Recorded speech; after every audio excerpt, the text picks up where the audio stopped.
Welcome to episode 29 of the Ask the Law Firm Seller Show. My name is Jeremy Poock and I lead Senior Attorney Match. In today's Ask Show, we'll have two segments. Our first segment will be a Q&A session. We'll have two questions today. And our second segment is our Poock's Post. And just to give a preview on today's Poock's Post, what we'll be discussing is the 1-2 punch of AI plus Google and how that 1-2 punch continues to decrease the relevancy of yesteryear's Rainmaker attorneys, which are really today's senior attorneys. So let's jump right into our Q&A. What's our first question today? So our first question today is, my lease terminates 1+ years from now. Shouldn't I wait 12 to 24 months before my lease expires before considering to sell my law firm? Okay, great. So we get this question a lot, and just in terms of context, what we'll be discussing when addressing this question is the difference between law firm sales 1.0 and 2.0. That is, to this question, we're really focusing on law firm sales 1.0 transactions. In law firm sales 1.0, the primary asset that's being sold is the book of business. That is the client list and the referral source list that a senior attorney-led firm has developed over the course of the senior attorney founder or founders of the firm. The sale of that asset, that is the book of business, over a negotiated period of time, that is the collections that are paid from the book of business over a period of time in terms of earnout terms, is the consideration paid in law firm sales 1.0.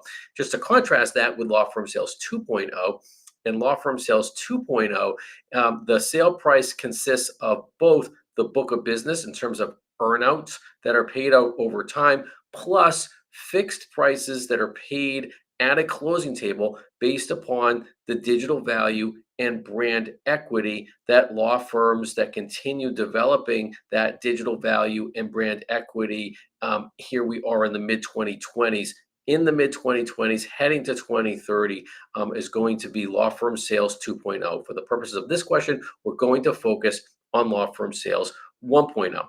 So when it comes to considering that lease and whether, as a seller of a law firm, whether you should consider waiting until your lease is somewhere between 12 to 24 months before selling the firm, let's look at a checklist in terms of what it is that senior attorneys, that is, attorneys that have practiced more than 30 years, as you're considering selling your law firm, what are some items on the checklist to be considering before selling your law firm in a law firm sales 1.0 type sale? And what we see is really 5 items on that checklist. And notably, please note what is going to be item number 5 on that checklist. So the first is the low probability of selling to an internal successor. So we often see that senior attorneys, they really want to sell. They think that their internal successor, that is their key employee lawyers, deserve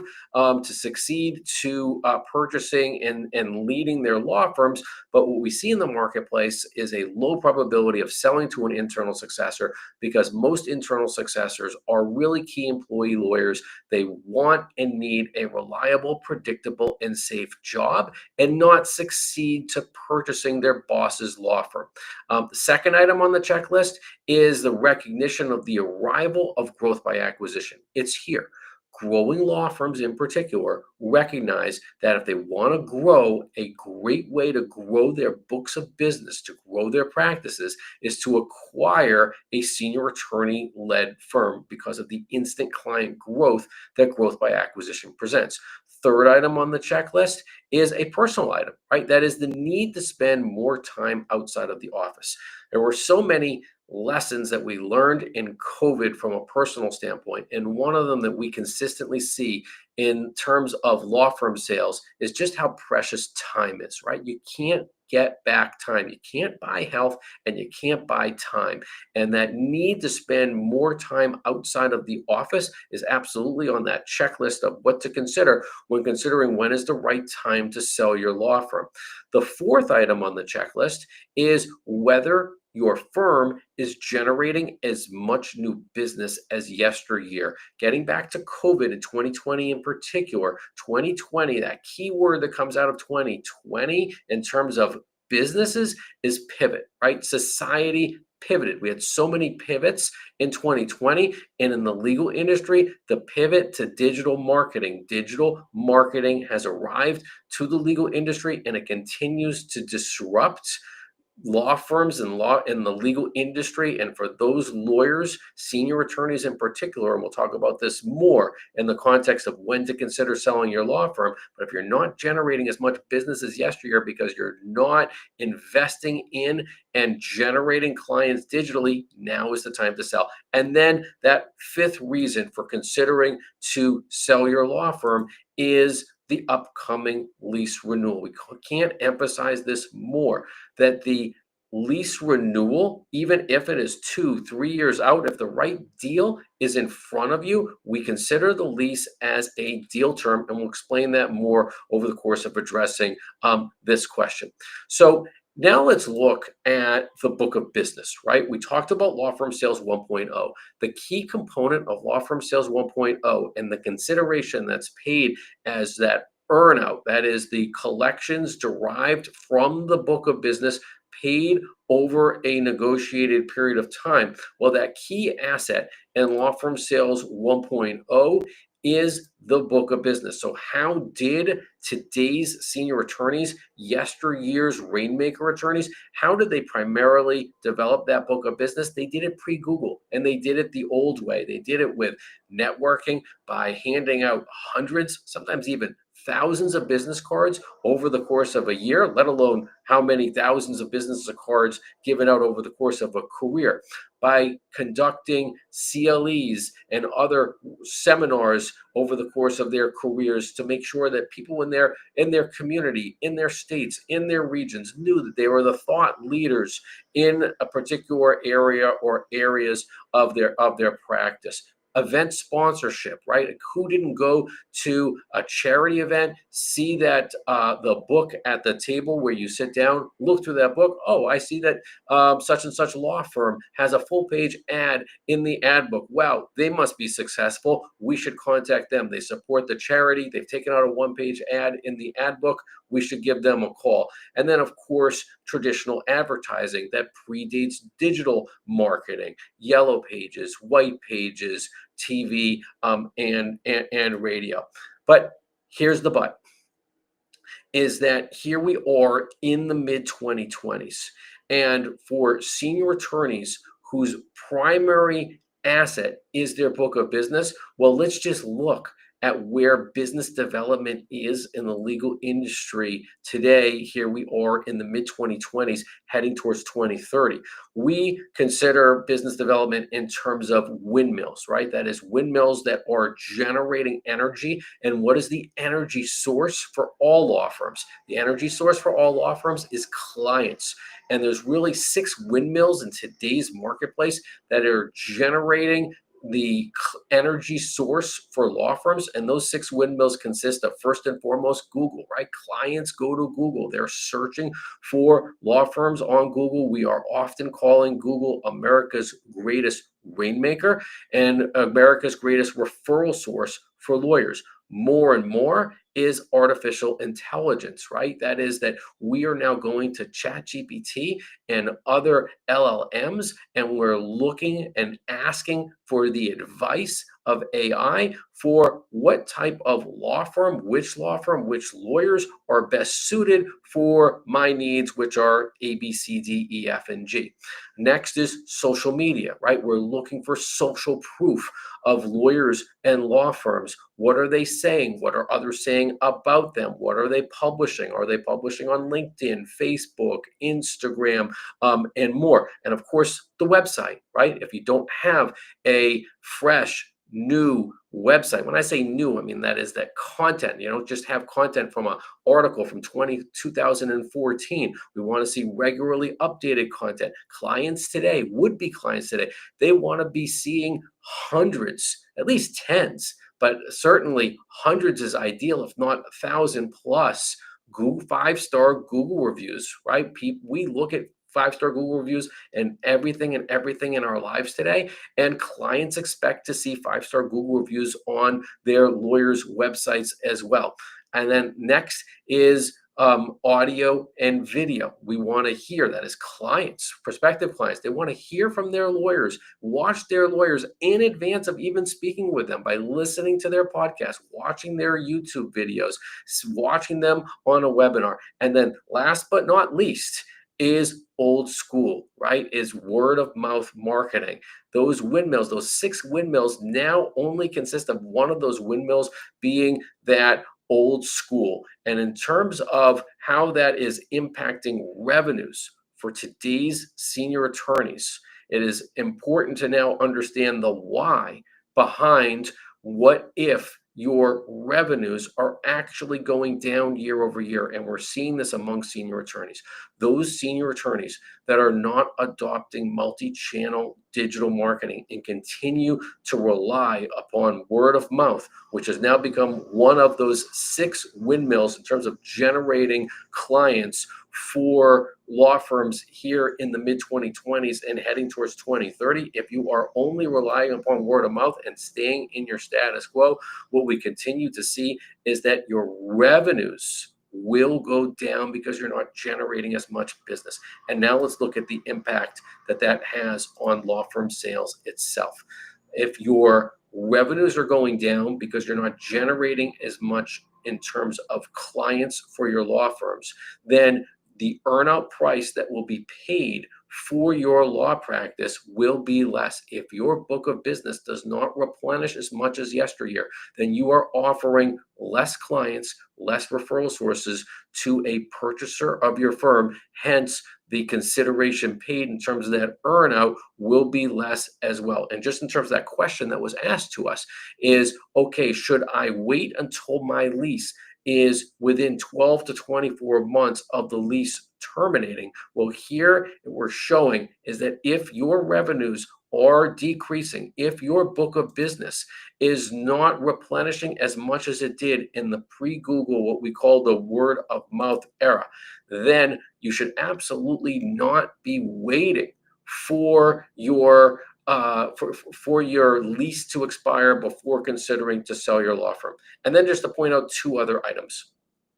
First is what we call, and they're really 2 of the same flavor, is what we call a random Tuesday event. As you are waiting potentially until your lease would terminate, 2 types of what we call random Tuesday events could happen. A random Tuesday event is just as it sounds. On a random Tuesday, your key employee lawyer or lawyers could walk down the hall and literally give you 2 or 4 weeks notice. What type of impact does that have on your practice? It really has 2 forms of impact on the value of your practice. Impact number 1 is they could take clients with them, key clients with them. As a result, considering that the book of business is your primary asset when you're selling your law firm, if you do not have key clients because now they have left out the door with those key employee lawyers of yours, well, then your practice is worth less. In addition, key employee lawyers do the work. And what we consistently see in the marketplace is that when growing law firms, which are the primary purchasers of senior attorney-led firms, right? We mentioned before that growth by acquisition has arrived to the legal industry. Well, those growing law firms, they need talented lawyers to do the work. Most law firms run at high capacity. They don't necessarily have lawyers available to take on an additional 500, 1,000, 1,500, 2,000 billable hours. And when a key employee lawyer leaves on a random Tuesday, not only could you lose key clients, but growing law firms, that is purchasers, could become less interested in your practice if you don't have the key employee lawyers available to continue representing your clients post-sale. And now let's look at a second type of a random Tuesday event. And that second type of random Tuesday event is very unfortunate. What happens if the senior attorney owner of a law firm suddenly cannot practice anymore because of either premature death or incapacity? That actually causes the value of a selling law firm to just plummet, because if a senior attorney is not available to transfer the trust of his or her clients to a successor law firm, then the chances of a successor law firm even expressing interest in the firm typically just disappears because for law firm sales 1.0 in particular, where that book of business is so much tied to the Rainmaker attorney that developed that book of business. If the Rainmaker attorney is not available to glad handle, to transfer the trust of the clients to successor lawyers at a purchasing law firm, then those purchasing law firms often either will not succeed to the practice in the first place, or they will just pay pennies on the dollar to succeed to it if a random Tuesday event occurs and a senior attorney is not available after the sale because of a death or incapacity situation.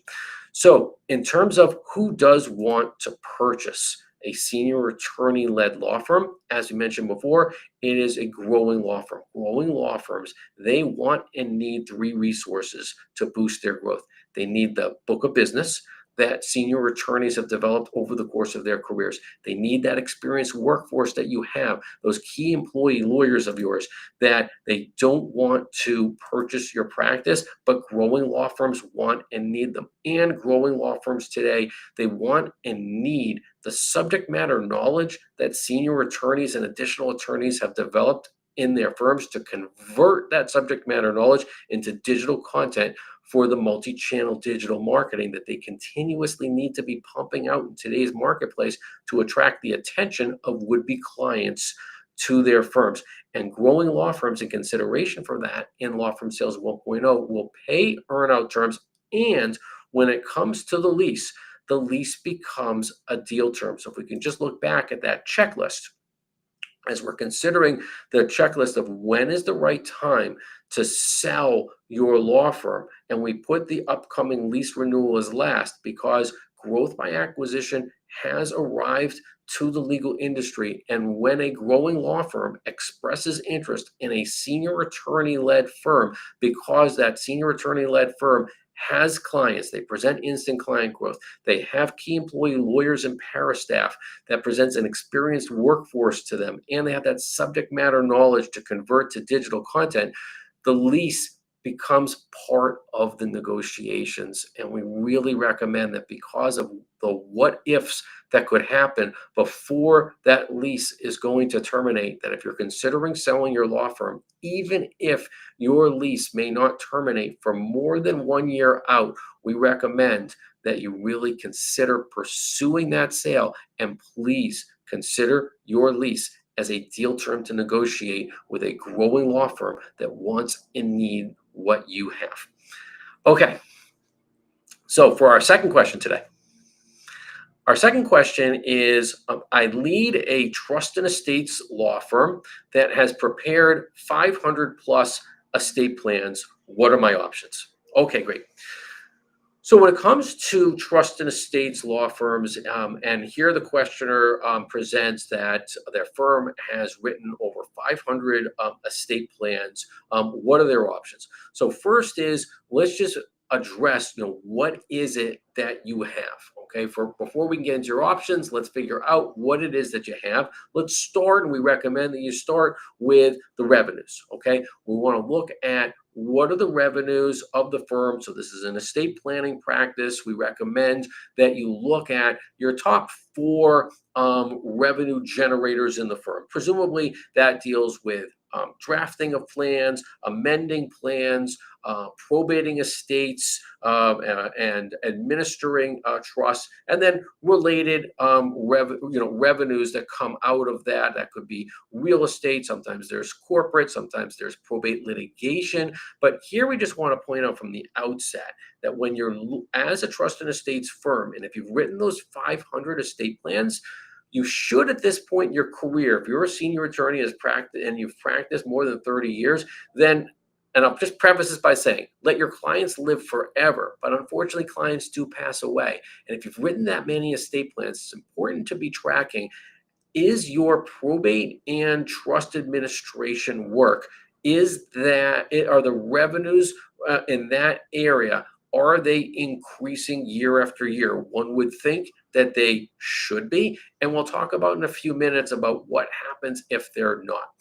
Second is your client list, right? The most important asset in any law firm sale when it comes to what we call law firm sales 1.0, when we're really selling and a senior attorney-led firm is selling their book of business because a purchasing firm will be paying a percentage of revenues derived from the collections from the defined book of business. Well, it's extremely important then to get our arms around the client list. Where are your clients today? We find that so many estate planners, they write wills, put the wills in the wills cabinet, and they move on to the next client without maintaining the contact information for those clients for whom they wrote estate plans for 5 years ago, 10 years ago, heck, 10 plus years ago. Where are your clients today? What are their addresses? What are their cell phone numbers? What are their email addresses? And importantly, and we'll talk about this more in a few minutes too, what is the contact information for their children, and particularly for the people that are named as personal representative, or in your given state, if it's still called executor or executrix, those fiduciaries named in the estate planning documents that you prepared. What is the contact information for those folks? Because we want to be able to be in touch with them as well.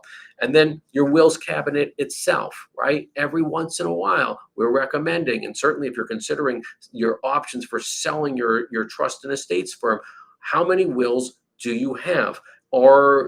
Is the contact information that you have now organized, does it match the estate plans in your wills cabinet? People move away, people pass away, and they may not have probated their estate or trust with your office. Is the information in your wills cabinet, does it match the information from your updated client list information? And then we're always recommending, in terms of those options for any law firm as you're considering to sell your law firm, is now is a good time to update your firm's website, update the LinkedIn profiles for each of the lawyers at your firm. Now, in terms of the options themselves, right? When you're thinking about selling your trust and estates law firm, it's really three options when you're considering to selling your firm. The preferred option is to join a growing law firm. Growing law firms, they want and need what you have. You have clients, you have lawyers and para staff, and you have subject matter knowledge, all what growing law firms want and need to boost their growth. The potential option is to structure an internal succession plan that is to a senior associate, junior partner, or partner in your firm via an internal succession plan. And that one we call the potential option.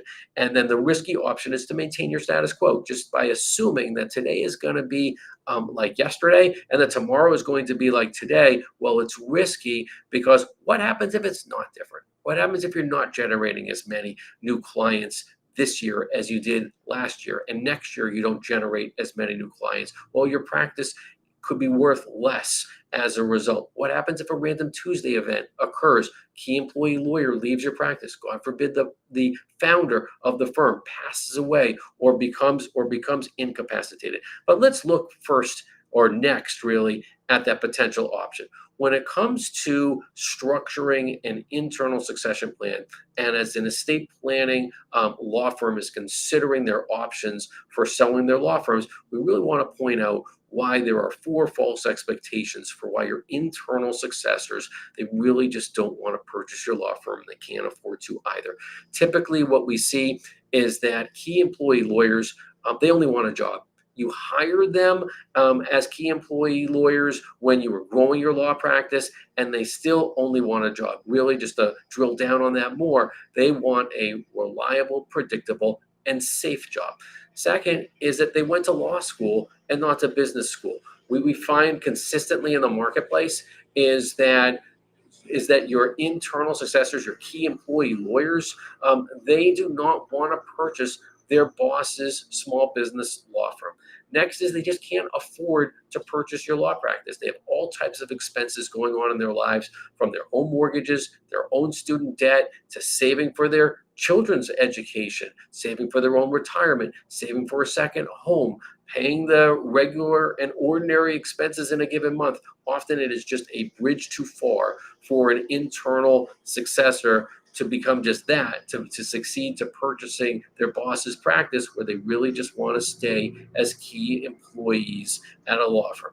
And then the last is that they just assume that their boss is never going to retire. That is, that the boss is typically still the person that comes to the office early, leaves late, comes in on Saturdays, even though maybe saying that he's considering or she's considering retiring. For whatever reason, your internal successors, key employee lawyers, they just assume typically that their boss is never going to retire. So then that brings us to what's really that preferred option.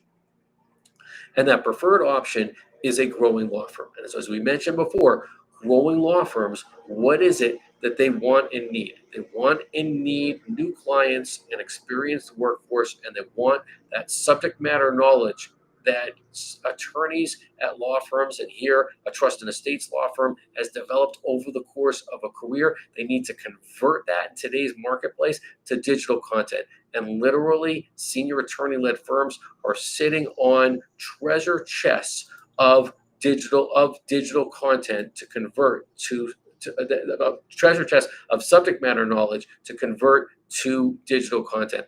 And here we're just showing that those senior attorneys today that are not entering into the digital marketing space and aren't marketing digitally for new clients, that the disruption has arrived to the legal industry and they're just not generating as many new clients as they did in yesteryear. So when it comes to considering your options as a trust and estates law firm, if you're not generating as many new clients as you did in yesteryear, we highly recommend that now is the best time to sell. And I'll just point out something else too, that I really never expected to see in the marketplace, because we've been working with trust and estates lawyers for many years now.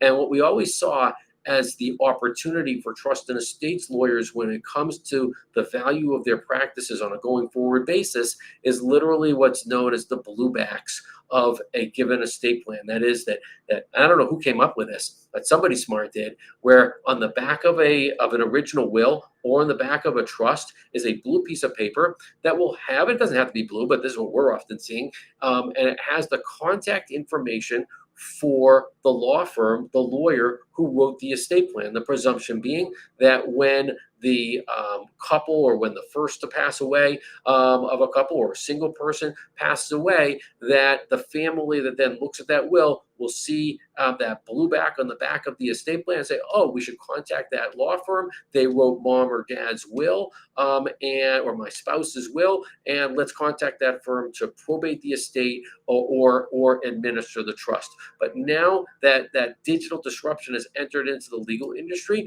what is happening instead is that the surviving children or the named personal representative or executor or executrix, they're going to Google and they're asking Google, or they're going to their AI thought partner and they're asking, who's the best probate attorney near me to assist me with probating a will or administering a trust? Again, I always thought that the blueback was going to just be in place and be that dominant referral source for the scriveners of estate plans. Not the case. So here is the fix to that, or at least our recommendation for what it is that trust and estates attorneys should be focusing on when you're planning to sell your law firm and you are organizing that all-important client information. What we're showing here is the importance of trust transfer and law firm sales generally. But when it comes to considering the value of your practice in terms of, again, let clients live forever, but when your clients will pass away and when there's going to be a need for a lawyer and law firm to be hired to probate the will, to administer the trust, is to make sure that you are keeping in touch with the beneficiaries, that is with the children and other named beneficiaries in your client's estate plans, and particularly with the fiduciaries named as personal representative, executor, executrix, or trustee of the trust, so that Uncle Google or the AI thought partner of the person that's named as the fiduciary for a will or a trust doesn't bypass that blueback page and contact a lawyer or law firm besides the firm that wrote the will. Because if that happens, or when that happens, and we're starting to see that more and more in the marketplace, that will decrease the value of an estate planning practice. Okay, so for today's Poock's Post, we'll address how the 1-2 punch of AI plus Google continues to decrease the relevancy of yesteryear's Rainmaker attorneys. So let's first point out the age of the Rainmaker attorneys, which was really pre-Google, right? And that's how I started when I started out as a lawyer, it was pre-Google, passed the bar in Massachusetts in the year 2000. I remember going to events and just sort of jaw dropped about the rainmakers that would be working the room. These were people, it was like watching a great dancer, okay, just working a given room, handing out business cards, slapping backs, drinking drinks, laughing, but absolutely generating business. Those Rainmaker attorneys, they grew their business by going to those networking events, by speaking or everywhere and anywhere, not necessarily literally, but you had attorneys that would be speaking at the local library, local senior center, at a chamber of commerce event, attending all types of charity events and taking out full page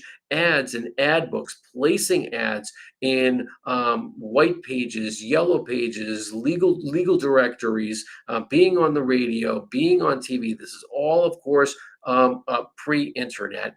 And now let's look at where we are here in the mid-2020s when it comes to business development in the legal industry, right? Business development in the legal industry we are going through a revolution, okay? It was an evolution, but 2020 really propelled us from a revolutionary standpoint into the digital era. We call this the 3.0 digital era for the legal industry, where clients are the ones that pulled our industry into this era because clients pivoted, particularly in 2020 when they started. We all as a society became even more reliant on Google, even more reliant on the internet. Now in the mid-2020s, we are becoming more and more reliant on AI to provide us with authority of information. And all that taken together means that when it comes to business development for law firms, lawyers and law firms today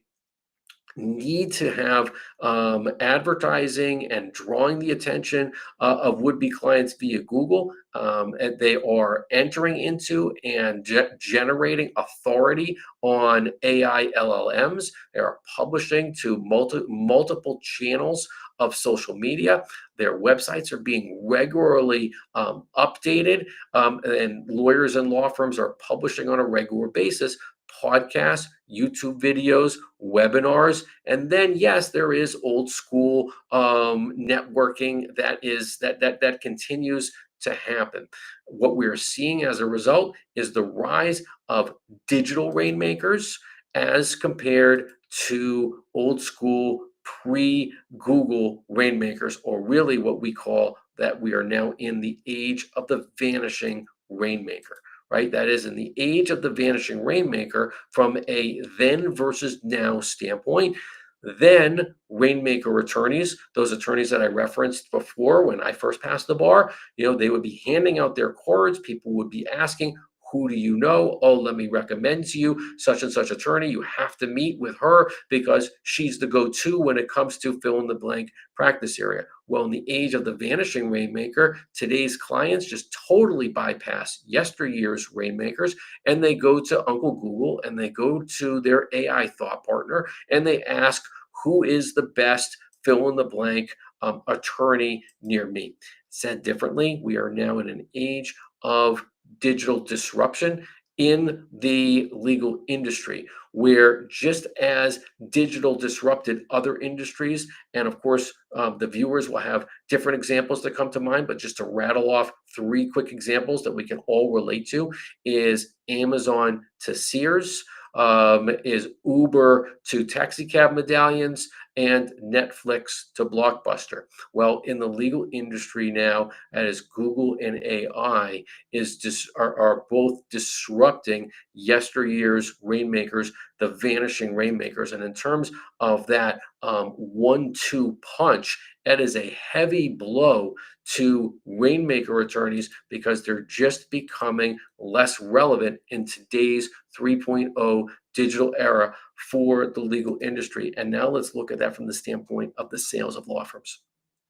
Because when it comes to selling a law firm, the primary components when it comes to selling a law firm are the book of business. We call them value chips. And those value chips that comprise a book of business are the client list and the referral source list, right? All of the clients that you have worked so hard to generate over the course of your career, as well as referral sources that refer business to you. Those clients and referral sources, they comprise your book of business. Well, if a law firm is not committed to multi-channel digital marketing today, and they're not developing digital value for their law firms, then those all important value chips of their book of business, their clients and their referral sources, if they are not replenishing as quickly and as well as during the pre-Google word of mouth, what we call the 1.0 word of mouth era for the legal industry,